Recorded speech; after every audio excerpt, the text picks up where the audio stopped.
တားလိုက်မယ်နော်ချစ်ထွေငါလှလား အယူမနဲ့တူတယ် နင်းနော် ဟိုချစ်တို့ကမင်းမနောက်ပါနဲ့ချစ်တို့ကရှောက်စားနေတာပါလှတယ်ကြာနေလှတယ်အဲ့တော့သွားကြမယ်နော် ဟာမယ်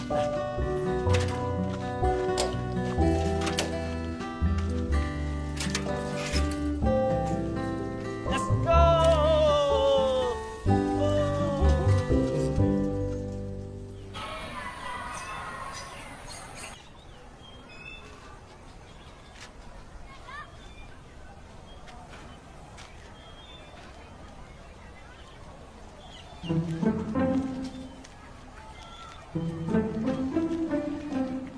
တော့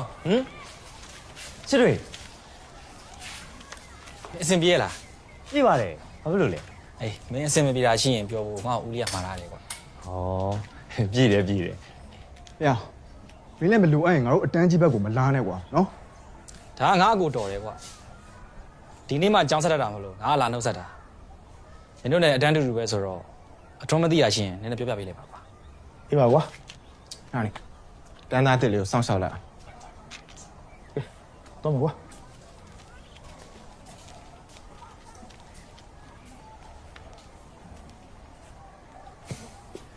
ဒီကောင်တွေကငါတို့ကြောင်အရှုပ်ထုတ်တယ်ကွာ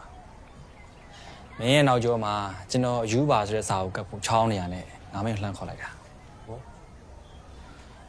တောင်းညွန့်ကကြာညွန့်နဲ့လည်းခဏခဏပြဿနာတက်နေကြပြီးတော့ဒီကောင်ကနှစ်ကြလေအခုတော့ငါတို့နဲ့အတန်းတူတူပဲ ဩ မင်းလည်းသတိထားအောင် တော်သေးတာပေါ့ချစ်တို့ရမင်းရောက်လာလို့ပေါ့မို့လို့ရှင်ငါအဆက်ကွဲအောင်ပါ ရပါတယ်ငါလည်းဒီကောင်လေးကြမ်းစီနေရရိမ့်မိတာနဲ့နောက်ကလိုက်ကြည့်လိုက်တာအေးအဲ့ဒါငါသွားပြီ အေးချစ်တို့ကျေးဇူးနော်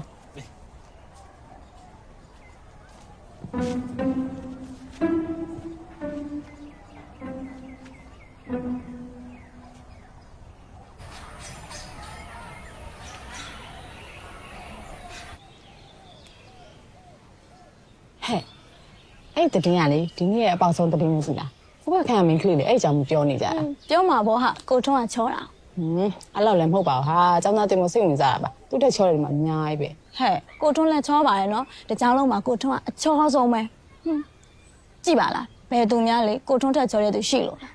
ညနေပြောရတယ်နော်ညီကဟန်ထုံးထုံးအောင်မြင်ပြီးပြောနေရလေ ဟဲ့နင်ပြောကြည့်ပါအောင်ဟန်ထွန်းထက်ရုပ်ရည်တန်ပြန်တဲ့သူနင်ပြောကြည့်လေ အရင်ဆုံးမျက်လုံးနဲ့ပေါ်လာလဲလို့ပြောမယ်နော် ပြောကြည့် ချစ်တဲ့ကြည့်လေချစ်တဲ့ဆိုတတ်တာပဲကိုထုံးတက်ဆိုင်တော့ तू ကတော့ပူကြည့်ကောင်းသေးတယ် ဘယ်နာတန်တာလဲငါမျက်လုံးထဲတော့